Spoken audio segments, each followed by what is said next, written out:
आप सभी का sign study centre YouTube channel में क्या है, स्वागत है।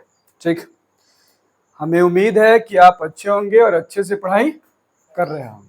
ठीक, आज का टॉपिक है कोलाइट, जो एग्जाम के व्यू से भी क्या है, बहुत इंपॉर्टेंट टॉपिक है। क्या? कोलाइट। सबसे पहले समझते हैं कोलाइट क्या है। ठीक, व्हाट इज कोलाइट। पीछे आपने बिलियन के विषय में पढ़ा है। किसके विषय में पढ़ा है? बिलियन के विषय में पढ़ा है। बिलियन में दो होते हैं, एक विलय और एक विलायक।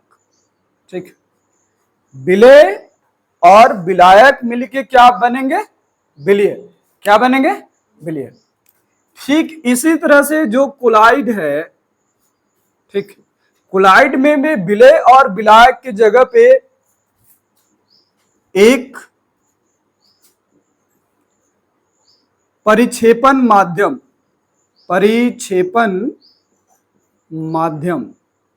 ठीक है, और एक प्रक्षेपित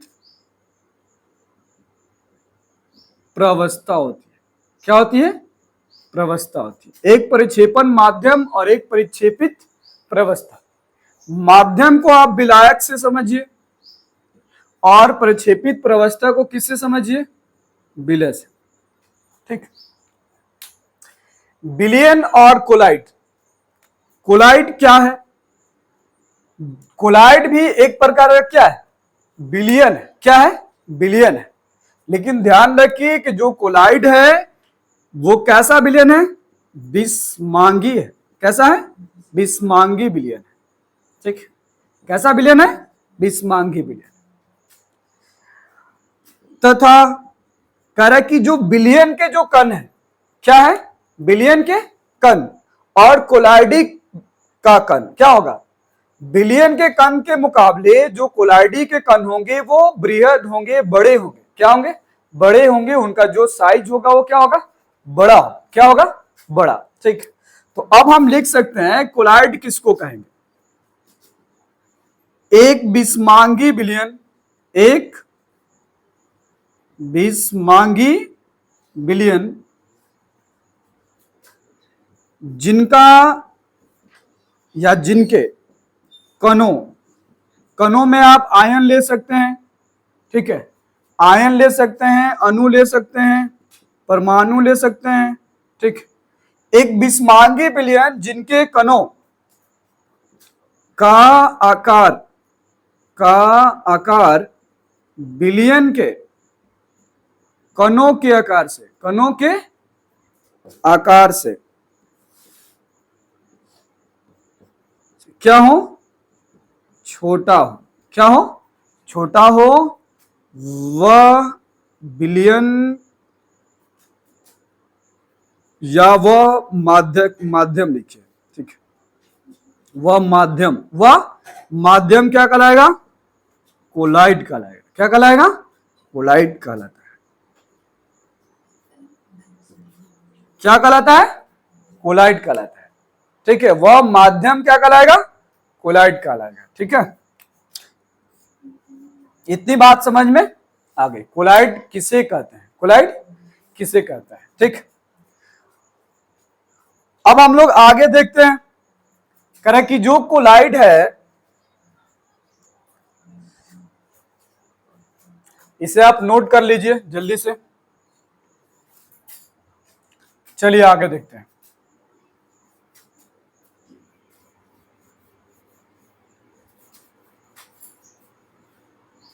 कोलाइड के प्रकार को समझते हैं। कोलाइड के प्रकार को। ठीक, करा कि कणों के आधार पर। किसके आधार पे? कणों के आधार पर। ठीक, एक हमने देखा परिक्षेपण माध्यम था। क्या था? परिक्षेपण माध्यम था। ठीक है, जबकि और परिक्षेपित प्रवस्था के आधार पर कोलाइड को कितने वर्ग में? 3 वर्ग में बांटा गया। कितने वर्ग? 3 वर्ग। ठीक, पहला है भौतिक, अब आप इसको लिखिएगा तो लिखिएगा परिक्षेपण माध्यम और परिक्षेपित प्रवस्था का क्या, भौतिक अवस्था। कौन सा अवस्था, भौतिक अवस्था, ठीक है। दूसरा लिखिएगा परिक्षेपण माध्यम और परिक्षेपित प्रवस्था के बीच कौन सा, अन्योन, अन्योन क्रिया। कौन सा, अन्योन क्रिया की प्रकृति, की प्रकृति, ठीक है। क्या, प्रकृति या नेचर, या उसको आप क्या कर सकते हैं, ठीक है, या उसको आप स्वभाव भी कह सकते हैं, ठीक। तीसरा आपको क्या बता रहा है, तीसरा जो इसकी जो टाइप है, जो प्रकार है, वो बता रहा है प्रक्षेपित प्रवस्था।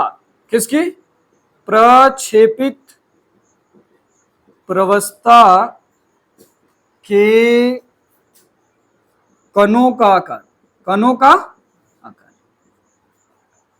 कणों का आकार। अब जरा ध्यान दीजिए, परिक्षेपण माध्यम और प्रक्षेपित प्रवस्था की भौतिक अवस्था के आधार पर कितने हैं, फिर हम देखेंगे परिक्षेपण माध्यम और परिक्षेपित प्रवस्था के अन्योन क्रिया के प्रकृति के आधार पर कितने हैं, फिर हम लोग देखेंगे परिक्षेपित प्रवस्था के कणों के आधार पर कितने हैं। तो सबसे पहले हम नीचे वाले को देखते हैं, परिक्षेपित प्रवस्था के कणों के आधार पर जो कोलाइड है वो कितने प्रकार के हैं, ठीक। अगर इसकी हम बात करें तो इसके तीन प्रकार हैं। कौन, कितने हैं, तीन है। पहले को कहा जा रहा है बहुआण्विक, क्या कहा जा रहा है, बहुआण्विक। दूसरे को कहा जा रहा है बृहदान्विक, और तीसरे को कहा जा रहा है सहचारी, कोलोराइड, कोलाइड, ठीक है। बृहदान्विक, सॉरी, बहुआण्विक, बृहदान्विक और सहचारी कोलाइड, ठीक है। यहां तीन तरह के कोलाइड के विषय में क्या किया जा रहा है, बताया जा रहा है। किसके आधार पर बताया जा रहा है, कणों के, कणों के आकार के आधार पर आपको क्या किया जा रहा है, बताया जा रहा है, ठीक। अब समझते हैं सबसे पहले इसमें कि बहुआण्विक किसको कहेंगे, फिर समझेंगे बृहदान्विक को क्या है, और फिर समझेंगे सहचारी कोलाइड क्या है। ये तीनों कोलाइड क्या आपको क्या कर रहे हैं, बता रहे हैं, ठीक है। चलिए देखिए, सबसे पहला आपको बता रहा है कि वे कोलाइडी या वे कोलाइड जिनमें अणुओं की संख्या, परमाणुओं की संख्या, आयनों की संख्या क्या हो, अधिक, क्या हो, अधिक हो, और इनके कणों का जो साइज है वो 1 नैनोमीटर से क्या हो, कम हो, क्या हो, 1 नैनोमीटर से कम। संख्या तो अधिक है, किसकी, परमाणुओं की, अणुओं की और आयनों की। यहां लिख दीजिए परमाणुओं, है ना, अणुओं की संख्या क्या है, अधिक है, क्या है, अधिक है, ठीक है। अब हम लोग और इसके जो साइज है कितने हैं, 1 नैनोमीटर से छोटे हैं, क्या है, छोटे हैं, किसके, बहुआण्विक। जो बृहदान्विक दिख रहा है, बृहदान्विक मतलब इनमें अणुओं की जो संख्या होगी इसके मुकाबले क्या होगा, कम होगा, क्या होगा, कम होगा। लेकिन इसके जो अणु है, ठीक है, उनका साइज क्या होगा, बड़ा। अणुओं या पर सीधा लिखो कणों का, है ना, कणों का आकार, कणों का आकार जो है 1 नैनोमीटर से कितना, 1 नैनोमीटर से 1000 नैनोमीटर हो सकता, 1 नैनोमीटर से कितना, 1000 नैनोमीटर हो सकता है। तीसरा आपको दिख रहा है सहचारी कोलाइड, कौन सा, सहचारी, ठीक है। इसमें आयनों की बात की जाएगी, किसकी बात की जाएगी, आयनों की बात की जाएगी, ठीक है। आयन मतलब धनात्मक या फिर ऋणात्मक की बात की जाएगी, ठीक है।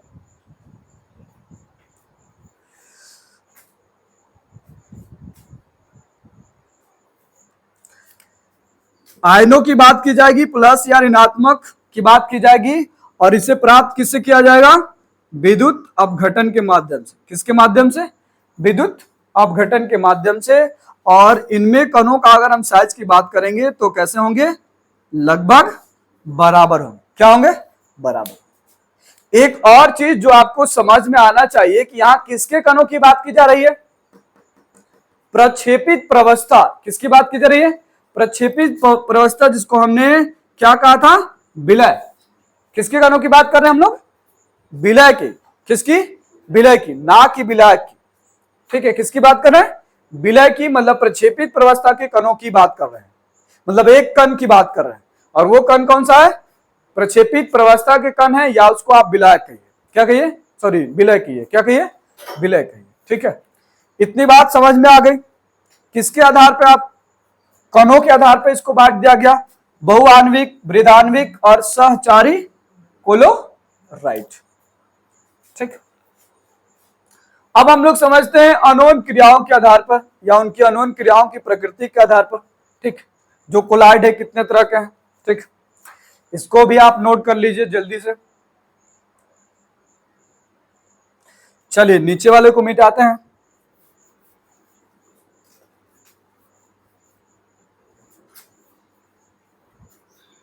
अनोन क्रियाओं की प्रकृति। अब ध्यान रखिए, यहां हमने क्या लिखा है? परिक्षेपण माध्यम और प्रक्षेपित प्रवस्था, मतलब विलय और विलायक। विलय और विलायक दोनों के बीच क्रियाएं होंगी। कौन सी क्रियाएं होंगी? अनोन क्रियाएं होंगी। कौन सी क्रियाएं होंगी? अनोन क्रियाएं। ठीक, अनोन क्रियाएं एक तरह की कैसी क्रिया है? भौतिक क्रिया है, रासायनिक क्रिया नहीं है। कैसी है? भौतिक क्रिया है। ठीक है, कौन सी क्रिया है? भौतिक क्रिया है। ठीक है, इसकी प्रकृति के आधार पर कोलाइड को कितने वर्गों में बांटा गया? 2 वर्गों में बांटा गया। एक को कहा गया द्रव रागी और एक को कहा गया द्रव विरागी। एक को कहा गया द्रव रागी और एक को क्या किया गया? द्रव विरागी। द्रव रागी क्या है? द्रव विरागी क्या है? अब देखो, परिक्षेपण माध्यम और परिक्षेपित प्रवस्था है ना। परिक्षेपण माध्यम और परिक्षेपित प्रवस्था। अब यहां 2 तरह के कण हो गए, एक हो गया माध्यम का और एक हो गया प्रवस्था का। इनमें कोई भी एक जो द्रव के साथ जुड़ता है, क्या करता है? जुड़ता है और एक प्रकार का कोलाइड बनाता है, तब हम उसको क्या कहेंगे? द्रव रागी कोलाइड कहेंगे। किसी भी कोलाइड में उसके परिक्षेपण माध्यम या परिक्षेपित प्रवस्था के कण यदि द्रव के साथ जुड़ते हैं और जुड़कर एक कोलाइड बनाते हैं, तब हम उस कोलाइड को क्या कहते हैं? द्रव रागी कहते हैं। क्या कहते हैं? द्रव रागी। जबकि ऐसे कोलाइड जिनके परिक्षेपण माध्यम या परिक्षेपित प्रवस्था के कण द्रव के साथ विलग होते हैं, अलग होकर एक कोलाइड का निर्माण करते हैं, तब हम उसको क्या कहेंगे?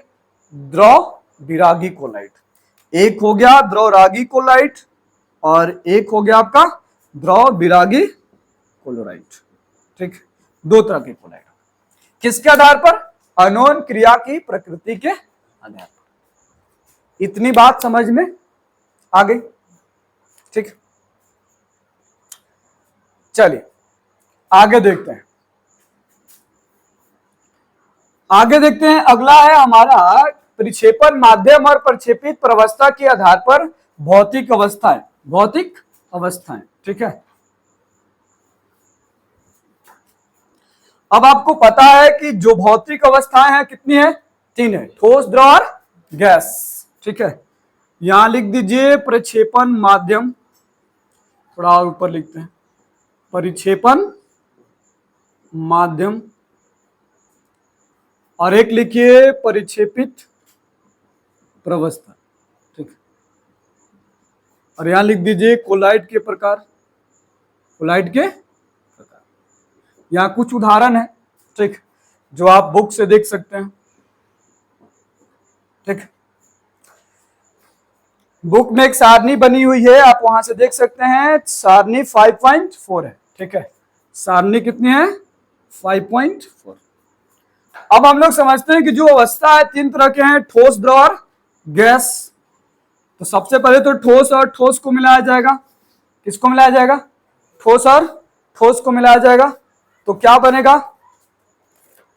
कौन सा सोल कोलाइड का प्रकार होगा, ठोस सोल, कौन सा, ठोस सोल। ठीक है, कोलाइड को आप सॉल्व भी कह सकते हैं, ठीक है, क्या कह सकते हैं, सॉल्व, इसलिए कि सॉल्व सब में आएगा लगभग लगभग। ठीक, ठोस और ठोस को मिलाएगा तो क्या बनेगा, ठोस सॉल्व। दूसरा, ठोस और द्रव को मिलाइए, ठोस और द्रव को मिलाइएगा तब आपको क्या कहना होगा, सॉल्व, क्या कहिएगा, सॉल्व। यदि ठोस और गैस को मिलाइएगा, किसको, ठोस और गैस को मिलाइएगा तब क्या कहिएगा, एरोसोल, क्या कहिएगा, एरोसोल। ठीक, ठोस सॉल हो गया, सॉल हो गया, और फिर क्या हो गया, एरोसोल। इसी तरह से अगर आप द्रव को ठोस के साथ मिलाते हैं, किसके साथ मिलाते हैं, द्रव को यदि आप ठोस के साथ मिलाते हैं तो वो कौन सा कोलाइड कहलाएगा, जेल। जेली आप लोग खाते हैं, है ना, चिलगम की तरह जो होता है, या बलगम उसको आप कहते हैं। ठीक, आगे देखिए, द्रव, द्रव को ठोस के साथ मिला दिए, द्रव और द्रव को मिलाइएगा, द्रव और द्रव को मिलाइएगा तो इसको कहा जाता है इमल्सन या पायस कहा जाता है। क्या कहा जाता है, पायस, जो एग्जाम में बार बार आपसे पूछेगा। दो चीजों का बीच के, दूध और पानी को मिला देगा या और भी कुछ इस तरह के लिक्विड को मिला देगा, ठीक है, तब आपसे पूछेगा। जैसे कुछ एग्जाम्पल के लिए इसमें बताया जा रहा है, दूध, दूध भी क्या है, एक इमल्सन है जिसमें बहुत सारे तत्व क्या हुए हैं, लिक्विड फॉर्म में मिले हुए हैं, किसके साथ, दूध के साथ। ठीक, आइए, इसी तरह से अगर आप द्रव के साथ अगर गैस को मिलाइएगा, द्रव के साथ किसको मिलाइएगा, गैस को मिलाइए। ठीक, द्रव के साथ अगर आप गैस को मिलाते हैं तब आपका बनेगा एरोसोल, एरोसोल जो ऊपर था, उस कोलाइड का नाम क्या होगा, एरोसोल। इसी तरह से आप गैस को गैस के साथ नहीं मिला सकते हैं, लेकिन गैस को किसके साथ मिला सकते हैं, ठोस के साथ मिला सकते हैं। अगर गैस को ठोस के साथ मिलाते हैं तो कौन सा सोल कहलाएगा, ठोस सोल, कौन सा, ठोस। एक और, गैस और द्रव के साथ अगर आप मिलाइएगा तब क्या कहलाएगा, फॉर्म, क्या कहलाएगा। ये आपके परिक्षेपण माध्यम और प्रक्षेपित प्रवस्था के आधार पे कोलाइड कितने हो गए, 8 प्रकार के। कितने प्रकार के हो गए, 8 प्रकार के। पहला ठोस ठोस, दूसरा ठोस द्रव, तीसरा ठोस गैस, द्रव ठोस, द्रव द्रव, द्रव गैस, गैस ठोस और गैस द्रव। ठीक है, जिनका यहाँ विभिन्न प्रकार का नाम दिया गया है, ठोस sol, sol, aerosol, gel, emulsion, aerosol, ठोस सोल और फोम। इतनी बात समझ में आ गई। तो आज हमने देखा कोलराइड क्या है, ठीक है, कोलाइड क्या है, कोलराइड के प्रकार हमने देखा, उसके बारे में समझा पढ़ा। ठीक है, अगले क्लास में मतलब नेक्स्ट वीडियो में हम लोग कोलराइड कैसे बनता है, ठीक है, कैसे बनता है, किन किन विधियों से बनता है, उसके विषय में हम लोग क्या करेंगे, नेक्स्ट वीडियो में या नेक्स्ट क्लास में पढ़ेंगे। अगर आपको वीडियो अच्छा लगे तो इसे लाइक कीजिए, सब्सक्राइब कीजिए और शेयर कीजिए ताकि हमारा हौसला और बुलंद हो। मिलते हैं फिर नेक्स्ट क्लास में, तब तक के लिए बाय। खूब पढ़िए, खूब लिखिए, है ना, और अच्छा रिजल्ट लाइए।